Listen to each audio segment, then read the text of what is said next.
ಹಾಸನ ಜಿಲ್ಲೆಯ ಅರಸೀಕೆರೆ ನಗರಸಭೆಯ ರಂಗೇರಿದ್ದ ಚುನಾವಣಾ ರಣಕಣದಲ್ಲಿ ಶಾಸಕ ಶಿವಲಿಂಗೇಗೌಡರ ಬಣದ ಸಮೀವುಲ್ಲಾ ಅಧ್ಯಕ್ಷರಾಗಿ ಹಾಗೂ ಮನೋಹರ್ ಉಪಾಧ್ಯಕ್ಷರಾಗಿ ಆಯ್ಕೆಯಾಗಿದ್ದಾರೆ. ಇನ್ನು 31 ಜನ ಸದಸ್ಯರುಗಳಿದ್ದ ನಗರಸಭೆಯಲ್ಲಿ ಕೆಲವು ತಿಂಗಳ ಹಿಂದೆ 7 ಜನ ಜೆಡಿಎಸ್ ಸದಸ್ಯರುಗಳು ಕಾರಣಾಂತರದಿಂದ ಅನರ್ಹಗೊಂಡಿದ್ದು, ಸದ್ಯ 24 ಜನ ಸದಸ್ಯರ ಸಂಖ್ಯಾ ಬಲವಿದ್ದ ನಗರಸಭೆಯಲ್ಲಿ ಜೆಡಿಎಸ್ನ 15 ಜನ, ಬಿಜೆಪಿಯ 6 ಸದಸ್ಯರು ಹಾಗೂ ಕಾಂಗ್ರೆಸ್ನ ಒಬ್ಬ, ಇನ್ನು ಪಕ್ಷೇತರರಾಗಿ 2 ಸದಸ್ಯರುಗಳಿದ್ದು, ಚುನಾವಣೆಗೂ ಮುನ್ನ ಜೆಡಿಎಸ್ ಪಕ್ಷವು ತಮ್ಮ ಪಕ್ಷದ ಸದಸ್ಯರುಗಳಿಗೆ ವಿಪ್ ಜಾರಿ ಮಾಡಿತ್ತು. ಈ ಮಧ್ಯೆ ಜೆಡಿಎಸ್ನ ನಗರಸಭಾ ಸದಸ್ಯ ಈಶ್ವರ್ ಇಂದು ಬೆಳಗ್ಗೆ ಜಿಲ್ಲಾಧಿಕಾರಿಗಳಿಗೆ ತಮ್ಮ ಸದಸ್ಯತ್ವಕ್ಕೆ ರಾಜೀನಾಮೆ ಸಲ್ಲಿಸಿದ್ದರಿಂದ ಜೆಡಿಎಸ್ ಸದಸ್ಯರ ಸಂಖ್ಯೆ 13ಕ್ಕೆ ಇಳಿದು ರೋಚಕ ತಿರುವನ್ನ ಕಂಡಿತು.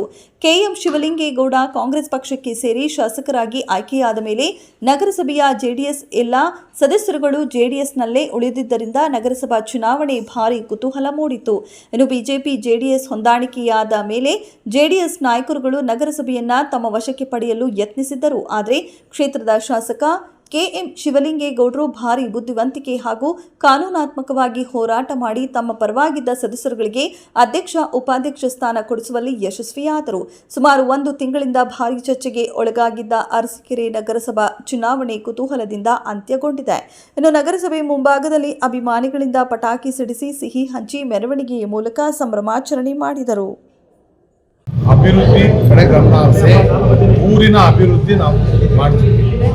ನಾವು ಒಂದು ಜಾತ್ಯತೀತ ತತ್ವಕ್ಕೆ ಹೊಂದಿಕೊಂಡಂಥ ಎಲ್ಲ ಸಹ ಸದಸ್ಯರು ನಾವು ಊರಿನ ಅಭಿವೃದ್ಧಿ ದೃಷ್ಟಿಯಿಂದ ಮಾಡ್ತೀವಿ. ಜಾತ್ಯತೀತ ತತ್ವವನ್ನು ಎತ್ತಿಡ್ತೀವಿ. ಇವತ್ತು ನೀವು ಈಗ ಏನು ಬಂದಾಗಿಲ್ಲ, ನಾವು ಜಾತ್ಯತೀತ ಜನತಾ ದಳದ ಪಕ್ಷದ ವತಿಯಿಂದನೇ ಆಯ್ಕೆ ಆಗಿರೋದು. ನಾವೆಲ್ಲ ಸದಸ್ಯರುಗಳು ನಾವು ಆ ತತ್ವದಲ್ಲಿದ್ದೀವಿ. ನಮಗೆ ಪೂರ್ವ ಅಧ್ಯಕ್ಷರು ಇದ್ದಂತ ಅವರು ನಮಗೆ ಪೂರ್ವ ಅನುಮತಿ ನಮಗೆ ಕೊಟ್ಟಿದ್ದಾರೆ. ನೀವು ಪ್ರತ್ಯೇಕವಾಗಿ ಇರ್ರಿ ಅಂತ ನಮ್ಗೆ ಅನುಮತಿ ಕೊಟ್ಟಿದ್ದಾರೆ. ಆ ಅನುಮತಿ ಪ್ರಕಾರ ನಾವು ಆ ಮಾರ್ಗದರ್ಶನ ಪ್ರಕಾರ ನಾವು ಕಾರ್ಯನಿರ್ವಹಿಸ್ತೇವೆ. ನಿಮಗೆ ಎಷ್ಟು ಮತ ಬೇಕು? ಅಪೋಸಿಟ್ ಎಷ್ಟು? ನಮ್ಮ ಪರವಾಗಿ 15ರಲ್ಲಿ ಒಂದೇ ಒಂದು ಮತ ನಮ್ಮ ವಿರುದ್ಧವಾಗಿ ಅವರೇ ಅಭ್ಯರ್ಥಿ ಆಗಿದ್ದು. ಇನ್ನು 14 ಮತಗಳು 13 ಮತಗಳು ಪ್ಲಸ್ ಸಹ ಸದಸ್ಯ 14 ಮತಗಳಿದೆ. ಒಬ್ಬರು ಸದಸ್ಯರು ಇವತ್ತು ಆ ಪಕ್ಷಕ್ಕೆ ಸದಸ್ಯತ್ವಕ್ಕೆ ಜಿಲ್ಲಾಧಿಕಾರಿ ರಾಜೀನಾಮೆ ಕೊಟ್ಟಿದ್ದಾರೆ. ಇದೇ ಒಂದು ಉದಾಹರಣೆ. ನೂತನವಾಗಿ ಈಗ ತಾನೇ ಆಯ್ಕೆಯಾಗಿರುವಂತಹ ಅಧ್ಯಕ್ಷರಾದಂತಹ ಉಪಾಧ್ಯಕ್ಷರಾದಂತಹ ಮನೋಹರ್ ಸರ್ ಅವರಿಗೆ